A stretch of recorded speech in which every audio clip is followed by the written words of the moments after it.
আসসালামু আলাইকুম।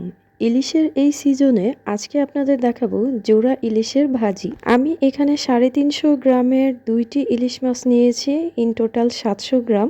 ইলিশ মাছগুলোকে আমি পিঠের দিকটা একটু ছুরি দিয়ে ডিজাইন করে কেটে নিচ্ছি।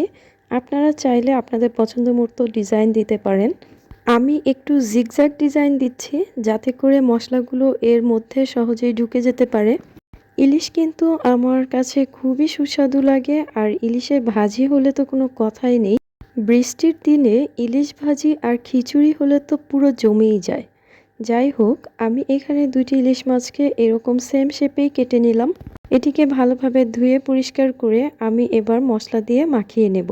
চলুন দেখে নেওয়া যাক। প্রথমেই আমি দিয়ে দিলাম 1 টেবিল চামচ হলুদ গুঁড়ো, 1 টেবিল চামচ মরিচের গুঁড়ো, 1/2 টেবিল চামচ ধনিয়া গুঁড়ো। এর সাথে সামান্য লবণ দিয়ে আমি মাছগুলোকে ভালোভাবে মেখে দিচ্ছি। মাছের পিঠের কাটা জায়গাগুলোতে মশলাগুলো ভালোভাবে ঢুকিয়ে দিতে হবে। এরপর রেস্ট দিতে হবে আধা ঘন্টা। দেন আমি একটি প্যানে তেল গরম করে এর মধ্যে মাছ দুটোকে দিয়ে দিলাম।